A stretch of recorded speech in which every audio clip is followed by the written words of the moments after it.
السلام عليكم ورحمة الله وبركاته. الحمد لله وحده والصلاة والسلام على من لا نبي بعده.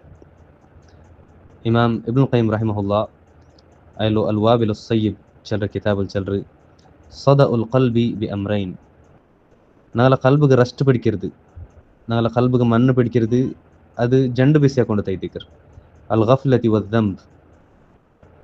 ഞങ്ങൾ അള്ളാഹുൽ നിന്നും ദാറുൽ നിന്നെല്ലാം ഗഫ്ലത്തിൽ കാരണത്താൽ, അതിൽ നിന്ന് ഞങ്ങൾ ഹീഡ്ലെസ്സും അതേപോലെ അലക്ഷ്യം കാരണത്താൽ, അതേപോലെ ഞങ്ങൾ ആക്കിற തപ്പുറ കാരണത്താലായിത്തിക്കർ ഞങ്ങളെ കൽബുക്ക് റെസ്റ്റ് പിടിക്കരുത്. വജലാഉഹു ബിശൈഅൈൻ. അതേ ആ റെസ്റ്റ് പിടിച്ച പോലത്തെ കൽബറോ അതിലോ റെസ്റ്റ് ഇല്ലാണ്ടാക്കിയിട്ട് പോളിഷ് ആക്കരുത്. അതും രണ്ട് വിഷയ കൊണ്ട് തൈത്തിക്കർ അൽ ഇസ്തിഗ്ഫാരി വദ്ദിക്ർ. ഞങ്ങൾ അള്ളാഹുട്ട് ഇസ്തിഗ്ഫാർ ആക്കിയിട്ട് അവനൊട്ടിಗೆ ನಾವು ಮಾಫ್ ಕೇಳ್ಕೊಂಡಿಕ್ಕറും അതേപോലെ അള്ളാഹുರ ദിക്റാക്കിയിട്ട് ഞങ്ങൾ ನೆನಪಾಕಿಕೊಂಡಿಕ್ಕರ್ಲೈತಿಕ್ಕർ. ഈ രണ്ട് കാര്യം കൊണ്ട് തൈത്തിക്കർ ഞങ്ങളെ കൽബുക്ക് പിടിച്ച പോലത്തെ റെസ്റ്റ് ഞങ്ങൾ ഇല്ലാണ്ടാക്കിയിട്ട് ആ കൽബർ ഞങ്ങൾ പോളിഷ് ആക്കരുത്. അള്ളാഹു സുബ്ഹാനഹു വ തആല ഈ ചന്ത വിഷയത്തെ എല്ലാം കമലാക്കോ തൗഫീഖ് തരട്ടെ. ആമീൻ. വസല്ലല്ലാഹു അലാ നബിന മുഹമ്മദിൻ വഅലാ ആലിഹി വസഹ്ബിഹി വസല്ലം.